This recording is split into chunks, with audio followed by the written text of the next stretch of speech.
Estimados docentes de formación, buenas noches, bienvenidos al espacio de tutoría y consulta que corresponde a la semana 7 de 16 en la asignaturas de Practicum 2 y Practicum 3.1. Para esta semana, de acuerdo a la planificación del equipo de prácticas preprofesionales, hemos seleccionado una temática bastante relevante y sobre todo de gran utilidad práctica y aplicación en esta asignatura. Esta temática es herramientas virtuales para la educación en línea, los retos y el rol que tiene que cumplir el docente.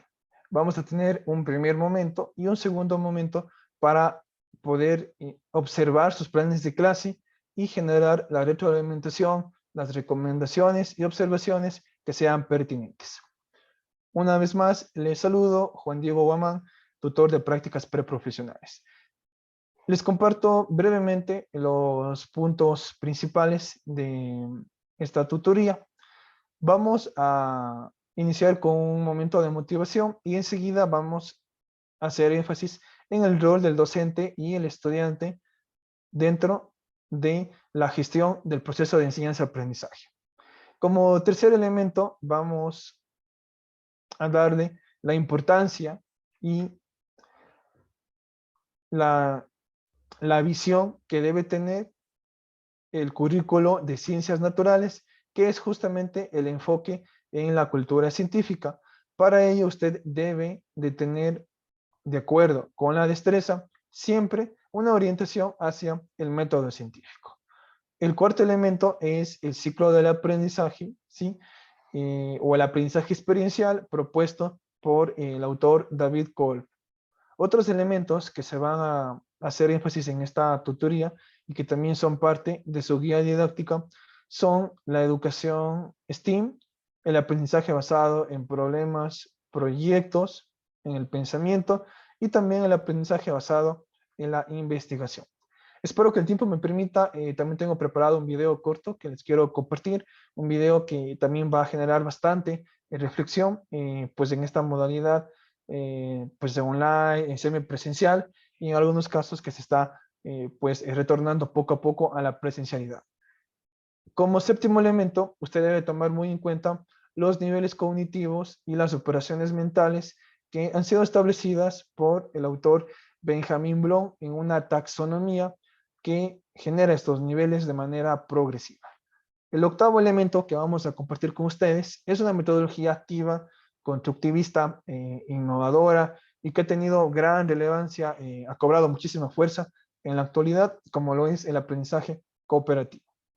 En la parte final vamos a hablar de algunas herramientas virtuales. Obviamente no vamos a poder hacer énfasis en todas, pero las más importantes les vamos a compartir, les vamos a invitar a que las implementen desde sus planes de clase hasta la ejecución de los procesos didácticos.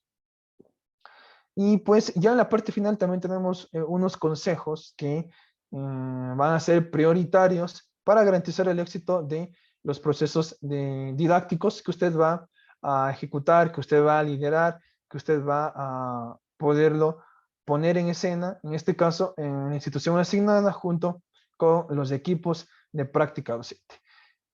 Recuerde que usted puede presentar sus inquietudes durante toda la tutoría, ¿sí? Para ello es importante que nos escriba por el chat para no perder ese aporte o ese comentario, esa pregunta de su parte, ¿sí? Si es que lo hay, y si no, en la parte final le vamos a pedir que levante la mano de manera óptima, ¿sí? De manera efectiva para que nosotros podamos identificarlo o identificarla y usted pueda compartir sus dudas o sus inquietudes. Bien, bueno, aquí tengo una frase, ¿sí? Vamos a ver si es que me sale la edufrase porque a veces está oculta, ¿sí? Vamos a ver, la edufrase de la semana. Muy bien. La enseñanza que deja huella no es la que se hace de cabeza a cabeza, sino de corazón a corazón. Una frase bastante estética, pero sobre todo también profunda ya en el campo educativo. El autor es Howard Hendricks. Continuamos. Bien, surge esta pregunta y que pues en algunos de los casos el mundo se la hizo hace cerca de 2 años, creo que sí, con este cambio, pues esta nueva era o esta nueva realidad que ya pues todo el mundo pues se ha adaptado, ¿no? Justamente con la llegada de pandemia. ¿Cómo será la educación en el futuro?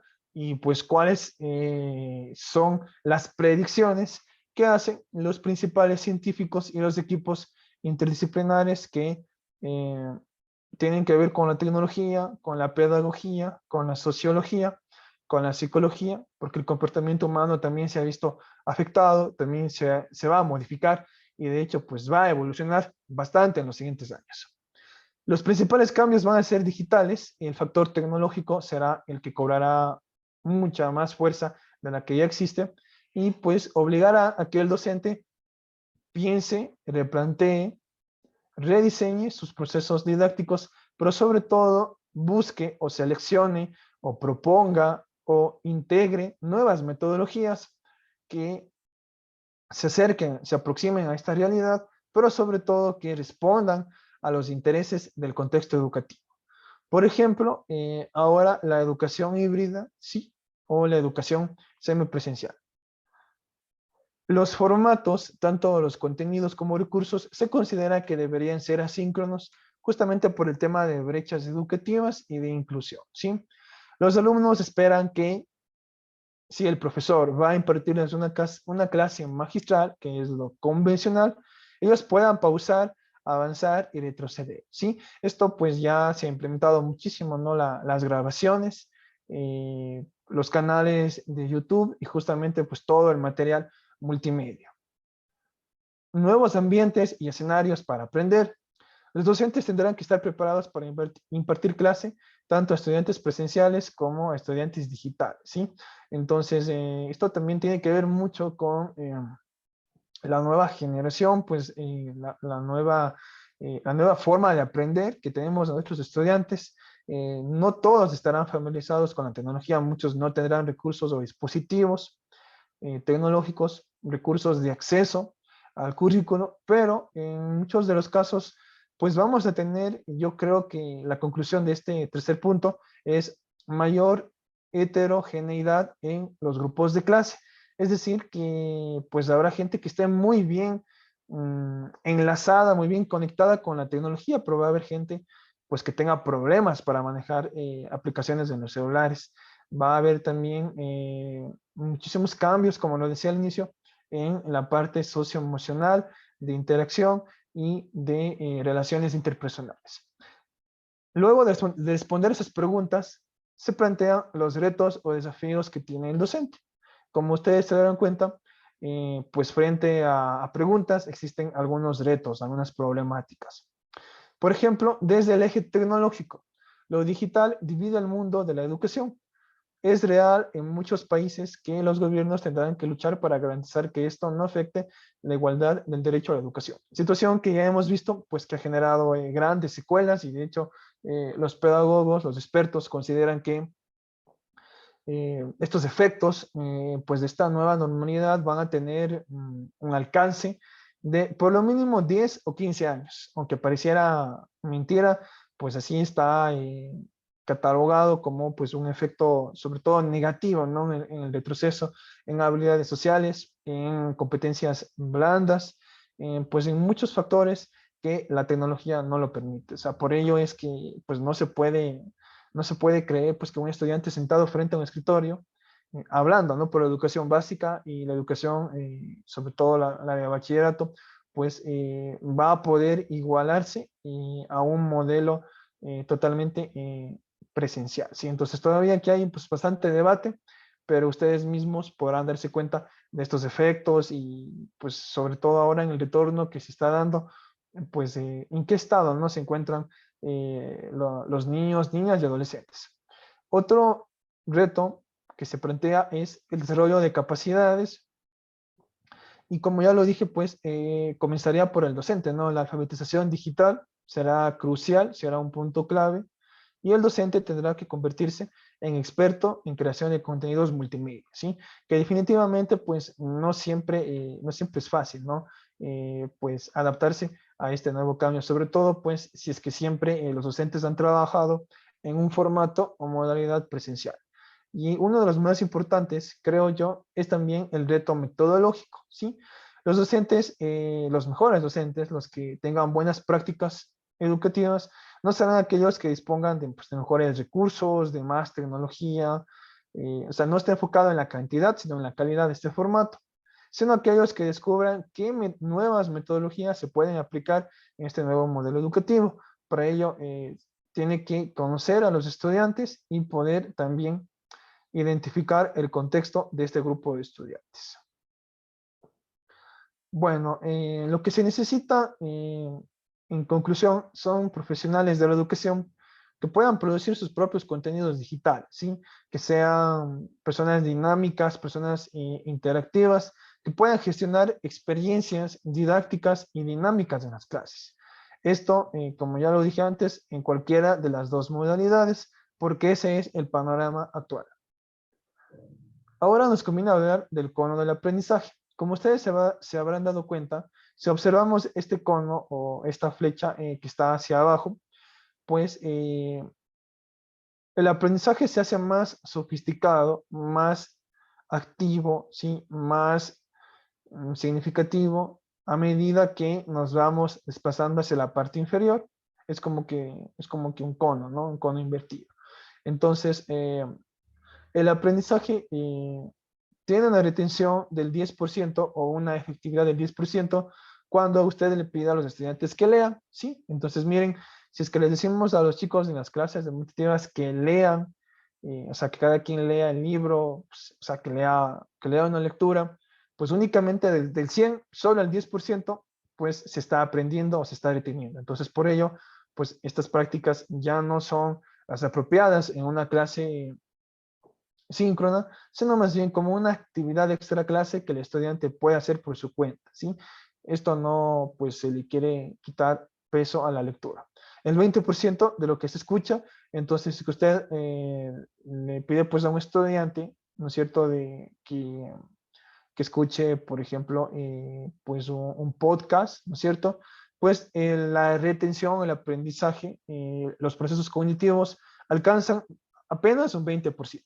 Pero si usted le dice, es que yo quiero que ustedes vean un video en mi clase demostrativa, ahí se sube a un 30%, pero todavía no es sofisticado, no es lo que queremos, ¿sí?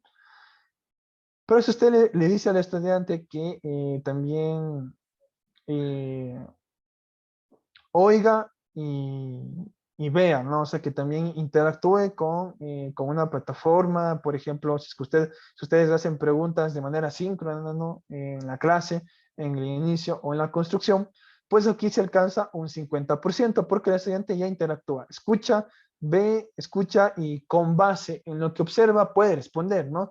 Pero esto ya es interacción. Esto no es el 50% de decirles, veamos el video y ya, tiene que ser interactivo, tiene que ser en el mismo momento. Si le decimos al estudiante que escriba, ¿sí? Que hable, que debata, que argumente, pero que también escriba al mismo tiempo. Si le damos, por ejemplo, yo me acuerdo, pues antes de esto de pandemia, que le podíamos facilitarle el marcador y decirle, pues, al estudiante que participe y luego, pues, siga otro compañero u otro grupo. Esto es muy importante, ¿no? Desde el punto de vista de la neurociencia, porque el estudiante, primero usted se va a dar cuenta que se levanta de su ubicación espacial, pues rompe ciertos equilibrios, ¿sí? O ciertos estándares de la clase, pues en donde el docente está al frente explicando y pues el estudiante se levanta, ¿sí? Eso por un lado. Dos, pues manipula, ¿cierto? Puede tocar, pues este tema de tocar, de manipular los recursos, por ejemplo, un marcador, por ejemplo, un lápiz, se me ocurre un compás, una calculadora, o decirle a un estudiante pues que tiene que exponer algo al frente, pues aquí el aprendizaje es activo porque hay un 70%, ¿no? Cuando el estudiante explica, escribe, explica y dice, ¿sí?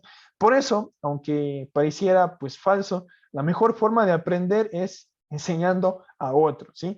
Entonces, no sé si les ha pasado a ustedes, entiendo que pues en algunos casos ahora va a ser la primera experiencia de práctica preprofesional y ustedes van a tener también que dominar ese saber científico, esos contenidos disciplinares, pero también van a adquirir mayor dominio, mayor destreza en cómo abordar este conocimiento, cómo ustedes lo van a interpretar, ustedes primero por separado, ustedes como docentes, y luego cómo van a llegar a los estudiantes. Entonces, esto es muy importante, el 70%. Y el 90% de lo que decimos y hacemos. Por ejemplo, si usted le propone a los estudiantes trabajar un proyecto interdisciplinar, o que no sea interdisciplinar, pero que sea con el método de ADP, y usted le propone esta metodología del aprender haciendo, ¿sí? O esto del STEAM, donde combina la robótica, la ingeniería, las matemáticas, las ciencias experimentales y el arte. Entonces se va a dar cuenta pues que todo lo que es práctico, no todo lo que es vivido. Si usted le dice pues vamos a hacer una salida pedagógica, obviamente pues que esto no tiene nada que ver con una clase educativa, es otro tipo de situación de aprendizaje, o que se va a hacer, por ejemplo, un experimento y los estudiantes van a traer sus recursos, sus materiales, sus insumos y van a manipular estos experimentos. Si usted está generando ecuaciones químicas, fórmulas en la pizarra, pero son los estudiantes quienes van a descubrir el conocimiento, ¿no? Quienes van a protagonizar pues esta práctica del método científico, pues ahí sí se alcanza el 90%. Miren, ¿qué es lo que más hacemos? A veces creo que lo que más hacemos es leemos o escuchamos o vemos, pero muy pocas veces estamos al mismo tiempo viendo y escuchando e interactuando o exponiendo, enseñando a los demás y mucho más aún haciendo ejercicios prácticos, haciendo proyectos, haciendo, por ejemplo, este tema de los prototipos, de los modelos, de las maquetas. Ustedes se habrán dado cuenta que dentro del currículo hay una gran cantidad de destrezas que le dice usa modelos, ¿no? O construye modelos, o interpreta modelos para entender los sistemas del organismo, o modelos para entender las teorías evolutivas o teorías del origen del universo. Entonces debe de usted identificar estas destrezas. Bueno, seguimos. El rol del docente y del estudiante pues se caracteriza bajo los siguientes ejes: la sociedad, el aprendizaje y la metodología. En el centro de este proceso o proceso didáctico o de la práctica preprofesional va a estar siempre el estudiante o el educando. Este sujeto del aprendizaje debe de caracterizarse por un pensamiento crítico, ¿sí? Es decir, que nosotros no debemos de brindarle toda la información acabada, completa, como la verdad última al estudiante, para que él, con esta intención, con esta intencionalidad pedagógica, el estudiante, ¿sí? El educando, el discente, pueda ser crítico, pueda cuestionar, pueda contrastar, pueda refutar, pueda argumentar, pueda debatir con sus compañeros. Por la parte izquierda tenemos a la sociedad que genera interacción, permite, faculta que el estudiante participe, ¿sí? Con el centro educativo, con su contexto comunitario. El aprendizaje es otro de los ejes de este rol docente-estudiante. Para lograr aprendizaje van a existir muchísimas operaciones mentales o estrategias que usted tiene que seleccionarlas y articularlas. No es lo mismo una estrategia de aprendizaje que una actividad para el aprendizaje. La actividad puede ser leer un cuento, ¿sí? O observar la tabla periódica. La estrategia didáctica va a ser que el estudiante, con base en una lectura, complete, ¿sí? Oraciones o enunciados. Miren cómo cambia. Y en el caso de la tabla periódica, la estrategia didáctica o estrategia de aprendizaje va a ser que los estudiantes, por ejemplo, relacionen los símbolos de los elementos químicos con sus nombres o números atómicos. Miren cómo cambia de actividad a estrategia para el aprendizaje. Una de las sugerencias que se realiza aquí en esta presentación es las analogías, las comparaciones, las estrategias de pensamiento, elaboración de mapas mentales, organizadores gráficos, clasificar la información. A veces pareciera sencillo, pero los estudiantes no pueden clasificar la información. Otro aspecto muy importante es también el razonamiento, ¿sí? Los estudiantes pues van a ir potenciando las capacidades de razonar. Esto pasa muchísimo en química, ¿sí?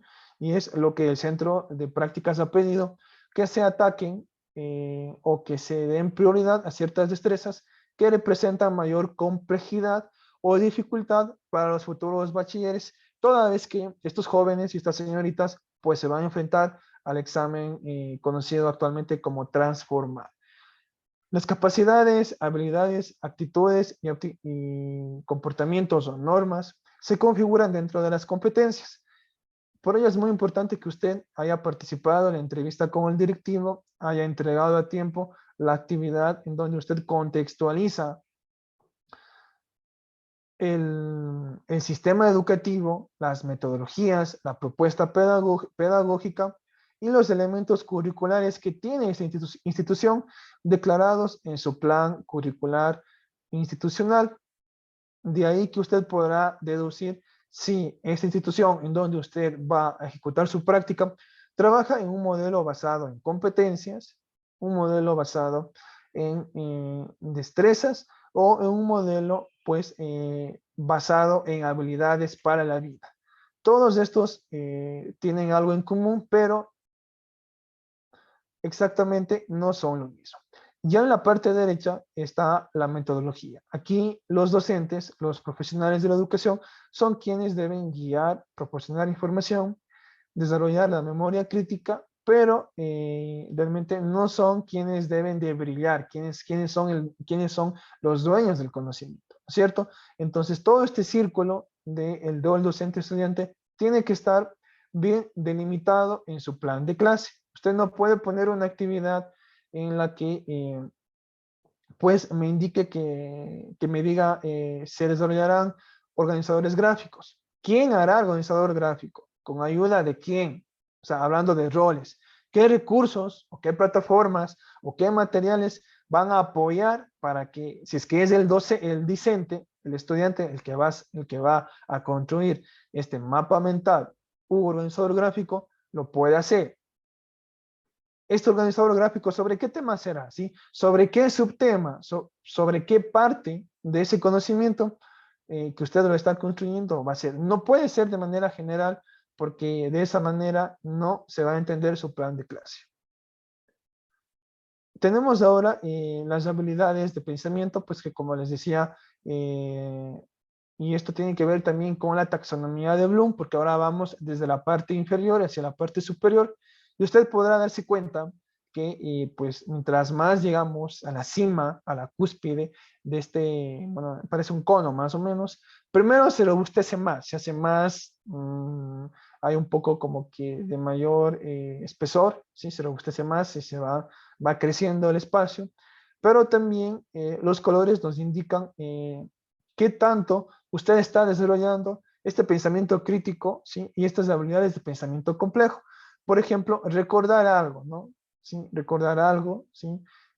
Encuentra o recuerda la información, ¿sí? Entonces, esto se puede hacer en la etapa de inicio, en la etapa de anticipación, para identificar cuáles son esos saberes previos y o prerequisitos que nuestros estudiantes deben tener al momento de arrancar con la clase, ¿sí?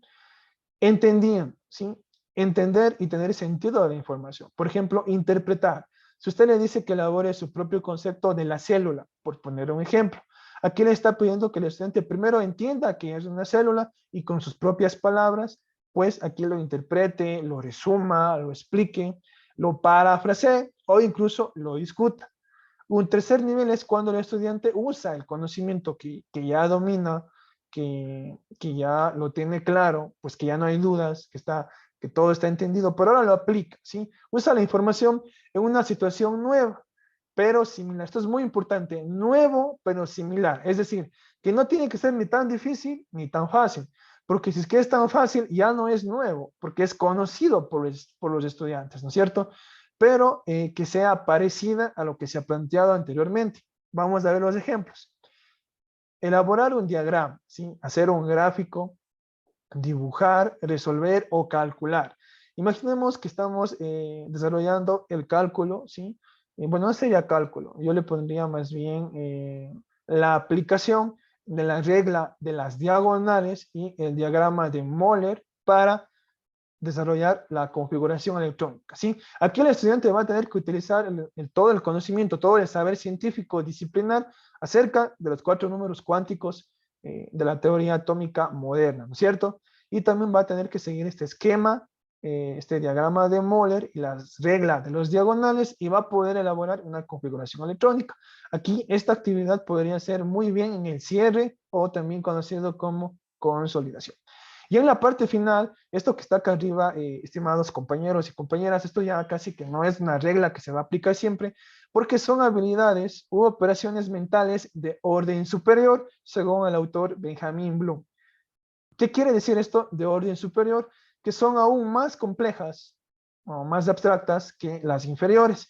Por ejemplo, si le decimos a un estudiante que cree algo, entonces que le pedimos que haga un invento, pues puede ser también aquí una maqueta, pues un prototipo, un modelo, o le pedimos que proponga una nueva teoría. Entonces aquí tiene que el estudiante, pues sí, como se dice, romperse la cabeza al momento de querer crear algo nuevo y que tiene que ver con la invención, con la genialidad y con la creatividad.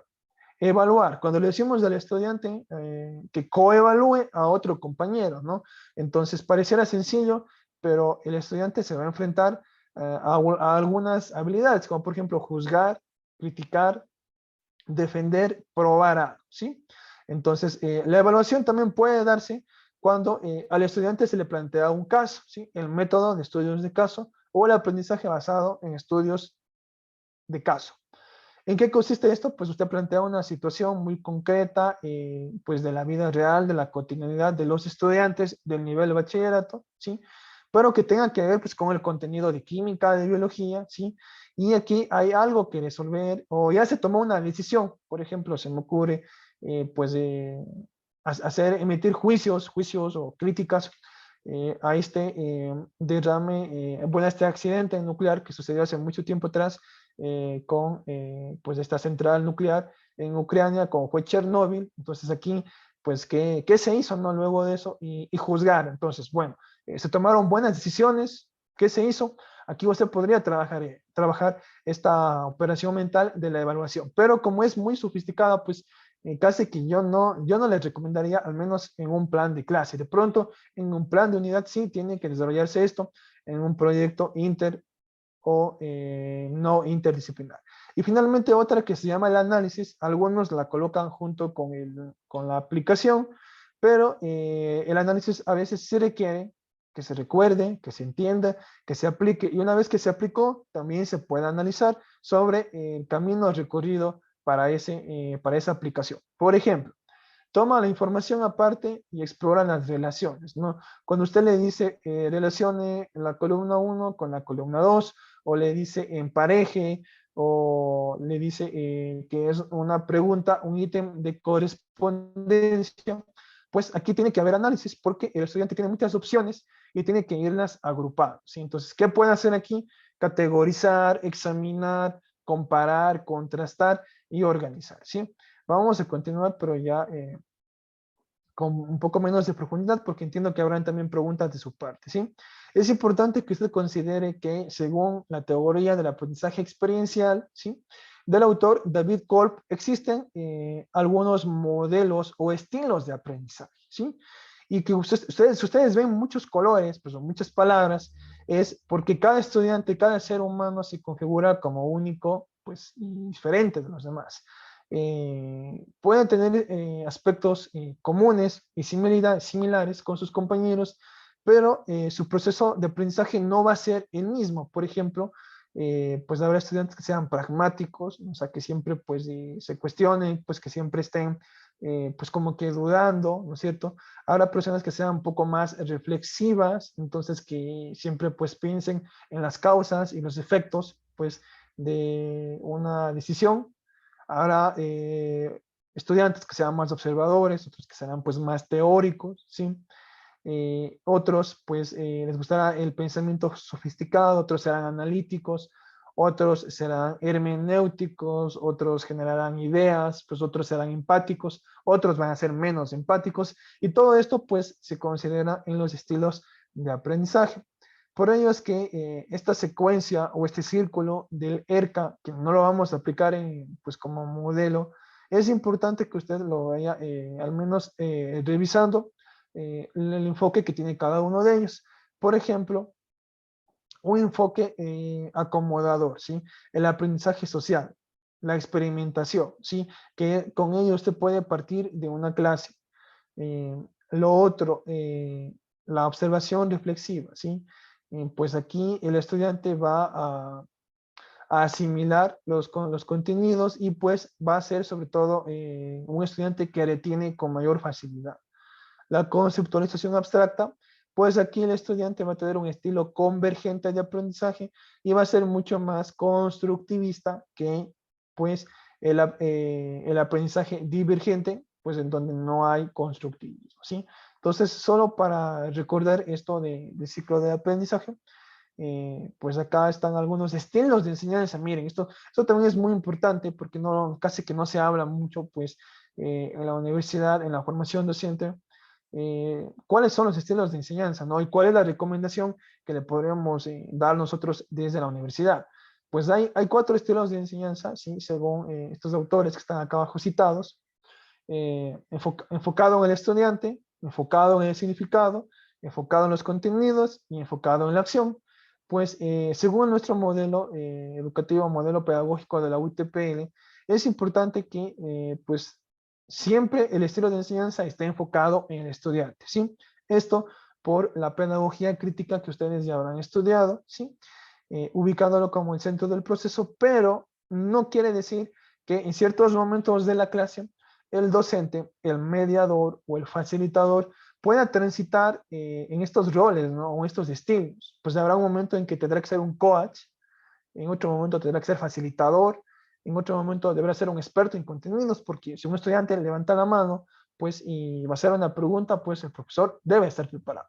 Y en otros momentos, casi que esto pasa en la parte final por un poco de tradición, el docente pues va a tener un estilo de enseñanza en donde se va a caracterizar por ser evaluador, ¿sí? Entonces, aquí la conclusión de esto es que esto es dinámico, ¿sí? Esto es dinámico, esto es adaptativo y va a depender mucho del contexto de lo que se presenta. Es más, su plan de clase, yo creo que, o sea, jamás, por más experticia que tenga, pues va a salir a la perfección exactamente el 100% de lo que se planificó, pues muy pocas las veces se cumple. Pero si usted sobrepasa un 70, un 80%, llega a un 90%, yo creo que está muy bien, ¿sí? Porque su planificación le sirvió y si usted tuvo que hacer un ajuste, como se dice, pues in situ, ¿no? Ya, pues en el momento de la práctica, pues por fuerza mayor, lo puede hacer, puede replantear porque algo pues nos puede fallar o nos va a salir mal. De eso se trata justamente ser docente y que usted pueda estar preparado, ¿no? Que usted pueda prever estos imprevistos en la secuencia didáctica. Ese es el ciclo de Kolb, pues el ciclo del aprendizaje, 4 etapas, no voy a profundizar porque ya hemos hablado anteriormente, ¿sí? Experimentar, reflexionar, conceptualizar y aplicar, ¿sí? Aquí para que usted no se confunda, y porque me habían preguntado también esto anteriormente, la fase 1 y 2 pueden ser anticipación. En ese inicio o en esa anticipación, usted tiene que lograr que el estudiante experimente y reflexione, ¿sí? Y no hace falta que escriba pues experimentación, reflexión en el plan de clase. Ya sabemos que la anticipación se equivale a estos dos momentos. Lo que es construcción, es importante que el estudiante pueda conceptualizar, pero para llegar a esto tiene que pasar por las fases anteriores. Y finalmente en la evaluación, el estudiante debe de aplicar en esta fase también conocida como consolidación. Bueno, el método científico ustedes ya lo conocen y aquí solo lo estamos dando la importancia porque en especial si usted tiene destrezas que se le ha asignado y que tienen que ver mucho con teorías, con experimentos, es importante que usted plantee, pues no un experimento obviamente, pero sí que se pueda apoyarse con herramientas o plataformas que permitan pues que el estudiante manipule esto, que no solo esté observando la clase, ¿no? Que aporte, que haga algo, ¿sí? Tiene que usted valerse de herramientas virtuales para que no solo se registre el aporte del estudiante, su interacción, sino que sean los estudiantes quienes protagonicen, quienes sean los actores principales, especialmente en la etapa de construcción del conocimiento, ¿sí? En la etapa de consolidación también, pero ahí se requiere la retroalimentación del docente. Estamos ya en la parte final. Me parece que el video, si es que nos deja YouTube ver, lo vamos a ver, sí, lo vamos a ver para hacer también una pausa y pues luego ustedes me cuentan por el chat qué les ha parecido este video.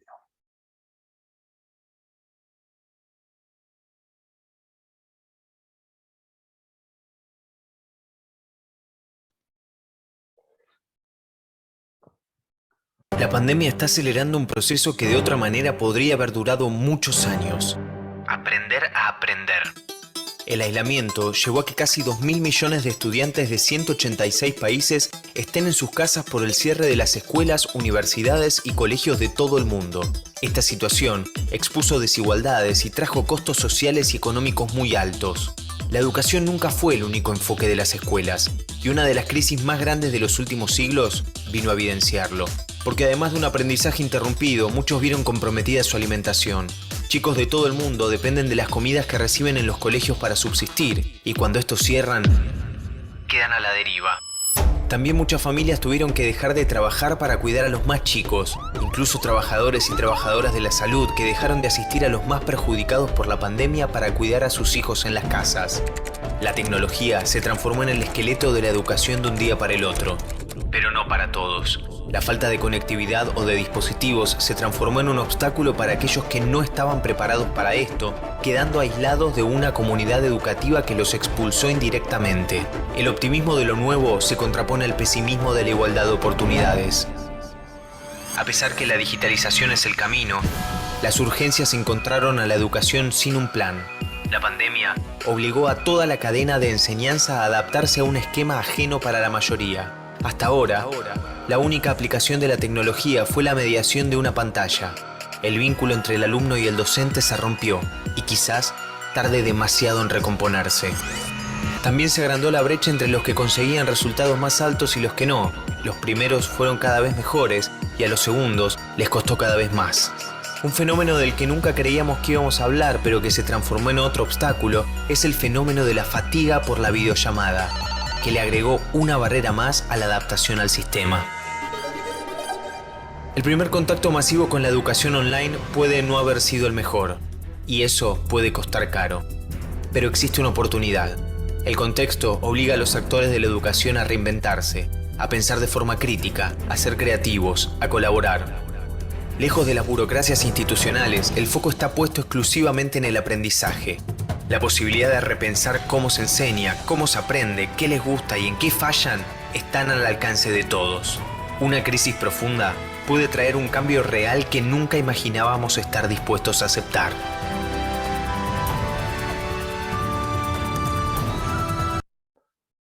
Bien, yo les agradezco por su atención. Pues en honor del tiempo nos gustaría poder también dialogar, sí, sobre estas interrogantes que nos plantea pues este cortometraje, pero tenemos que continuar. En la guía didáctica de ustedes tienen una información muy breve acerca de la educación STEAM, un modelo educativo pues que es utilizado en realidad por, yo diría desde mi punto de vista, por los colegios que tienen pues mejor y mayor infraestructura, sobre todo bachillerato internacional, y pues esto le apuesta a un conjunto de competencias que miran más allá de la educación como la tenemos en nuestro currículo, ¿sí? Nuestro currículo pues no está casi que pensado para este modelo educativo. Sin embargo, a mí me sorprendió lo que me indicaron también en mi colegio, pues que en este año lectivo se va a implementar un proyecto STEAM. En realidad, pues yo estaba viendo que todavía pues también los docentes, los colegas, todavía desconocen de este modelo educativo, ¿sí? Al ser inter y transdisciplinar, pues aquí requiere la integración de muchos profesionales, por ejemplo, de ingeniería, y esto puede ser visto pues desde distintas aristas, pero vamos ahora a hablar de las competencias que genera, ¿sí? El pensamiento lógico, la resolución de problemas, ¿sí? En matemáticas, resolución de problemas, el pensamiento lógico con la ciencia, en nuestro caso, en nuestra área, la comunicación, improvisaciones, el trabajo en equipo, la creatividad, la autonomía personal y también aprender de los errores que Realmente ahora se considera una habilidad, aprender de los errores. O sea, es prácticamente percibir que nos vamos a equivocar, que es bueno equivocarnos como docentes o dar ese mensaje a nuestros estudiantes para que se venza ese miedo a equivocarse y se genere un aprendizaje más significativo. Bueno, este es el ABP, de igual manera aquí tienen su secuencia. Esta presentación yo les voy a dejar embebida, incrustada en el anuncio de la semana 7, no se preocupen, para que ustedes puedan ver un poco esta secuencia. Si lo van a aplicar, pues en un proceso didáctico, la recomendación es que ustedes lo sinteticen, lo hagan lo más sencillo posible. El aprendizaje basado en indagación, o conocido también como ABI, también es una metodología activa muy importante, pero que tiene muy poco uso, porque no sé si es que se desconoce de su existencia o de sus bondades y beneficios, pero mi recomendación es que también se lo puede aplicar de manera muy minimizada en un proceso didáctico, ¿sí? Aquí lo importante es que usted plantee preguntas generadoras, ¿sí? Desde cómo plantea el tema de la clase, les cuento que yo estaba revisando un plan de clase de uno de los grupos y pues sí me llamó la atención cómo se plantea el tema de la clase, ¿sí? Recuerde que el tema de la clase, pues, así como está en el plan, tiene que usted presentarlo a los estudiantes, ¿sí? Y desde ahí comienza ese reto que usted tiene de enganchar con los estudiantes, de lograr tener la atención de ellos, que en muchos de los casos es muy mínima. Entonces, puede usted basarse mucho en este ABI si lo que usted desea es trabajar un taller, se puede adaptar a este modelo de ACC, sí, sí se puede adaptar tanto a la ERCA como a la ACC. Bueno, me parece que queda algo más. Lo de los proyectos no vamos a profundizar porque no lo van a aplicar ustedes en su proceso didáctico, ¿sí? PEA, pero sí en un PUD va a quedar muy bien un aprendizaje basado en proyectos. La planificación es muy importante que usted también, como lo decía, ya en su práctica profesional, de pronto pues esto no lo, es su primer ejercicio profesional y esto desde el Departamento de Ciencias de la Educación lo entendemos como un espacio para experimentar. Pero las recomendaciones es, si es que usted quiere trabajar el método científico, quiere trabajar STEAM, lo puede hacer, puede trabajar ABPR, que es problemas, ABI, indagación, y acá está en la izquierda STEAM, y acá en el medio tenemos el desarrollo, ¿sí? Con maquetas, con laboratorios virtuales, con simuladores web y con esto que dice HCA son con hojas de cálculo, ¿sí? Aquí pues tiene también un peso muy importante en las matemáticas, la ingeniería y la estadística. Las habilidades que aquí se plantean son las del ERCA, ¿sí?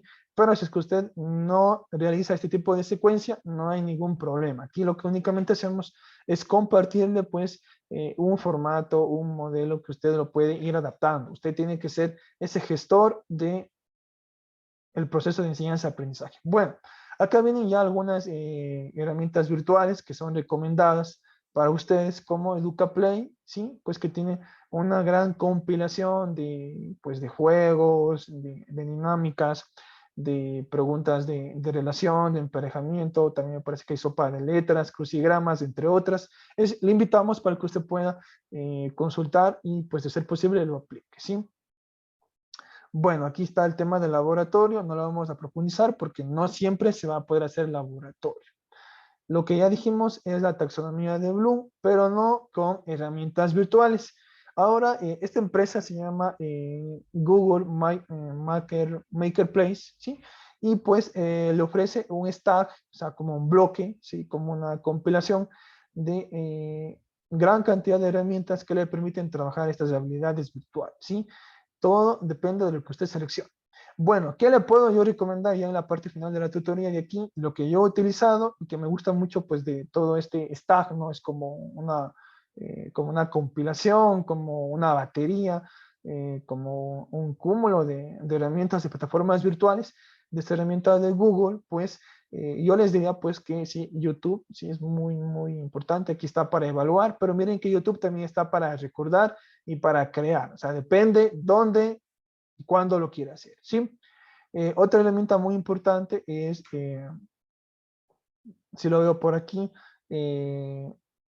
Google Slides, ¿sí? Que son presentaciones en línea, porque se pueden editar, ¿sí? Si usted trabaja con esta herramienta, pues le va a quedar genial en una clase demostrativa, porque no requiere de ningún programa, es en línea, ¿sí? Claro que tiene que estar preparado, pues en algún momento si es que va a ser una exposición presencial, ¿no?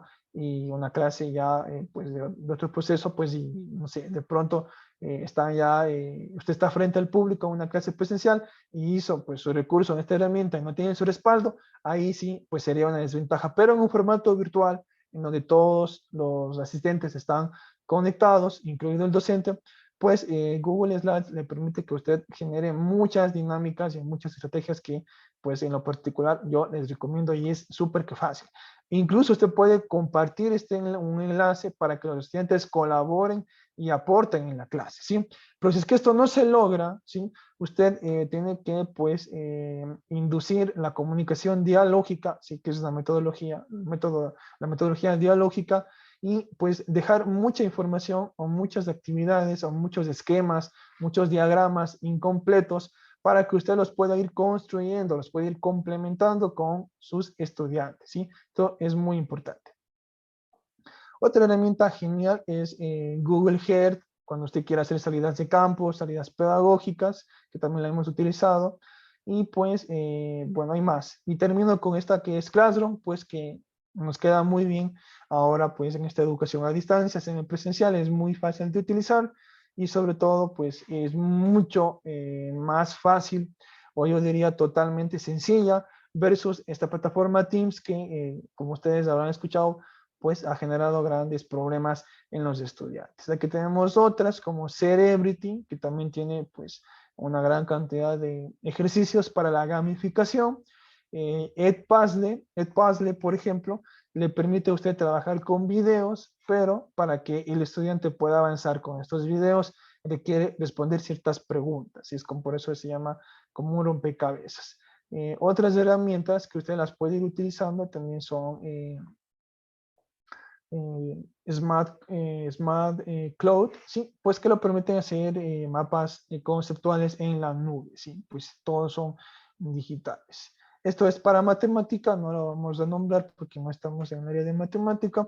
Y una herramienta muy importante tanto para biología como para química es justamente esta que se llama FED, ¿sí? Que es un simulador gratuito y que no tiene todos los temas, eso sí, no lo puedo asegurar, pero tiene una selección de ciertas temáticas que en función de la destreza usted las puede seleccionar para utilizarlo en sus clases. Obviamente que no son los únicos simuladores. Tenemos otra empresa que se llama BioInteractive y que tiene también muchísima información, ¿sí?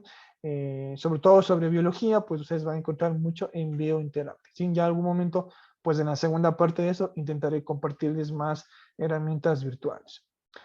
Aquí hay una recomendación pues que se hace, los autores están citados acá abajo, ¿sí? Orientación Andújar. Bueno, pues aquí cuando se vaya a trabajar el aprendizaje cooperativo, es crucial que usted asigne roles a su equipo de trabajo, es decir, a los estudiantes, ¿no? Pues para que cada quien conozca su responsabilidad y pues no es lo mismo que el aprendizaje colaborativo, ¿sí? Entonces aquí esto usted lo puede trabajar. Incluso yo les había indicado en los comentarios del anuncio de la semana anterior que ustedes deben en su cuenta de Zoom, la que es la básica, la gratuita, la free, ustedes deben activar o sí, activar previamente la configuración o en la configuración de la cuenta, perdón, deben activar la función de salas de grupos pequeños, ¿sí? Entonces que pues eso les va a permitir trabajar en grupos. Bueno, aquí está, si en inglés se llama breakout rooms, en salas de grupos pequeños, pues usted puede ir trabajando de esta manera. Si no está únicamente pues para las cuentas pro, sino también para las gratuitas, pero tiene que usted previamente habilitar eso en su cuenta. Obviamente que lo hará pues una persona por grupo, porque es un enlace por grupo. Aquí hay una herramienta que también usted la puede implementar si usted desea trabajar con rúbricas para evaluar el proceso de enseñanza-aprendizaje. ¿Sí? Bien, quiero saber si alguien quiere preguntar algo. Por favor, antes de cerrar, estamos ya en la parte final. Quedo atento.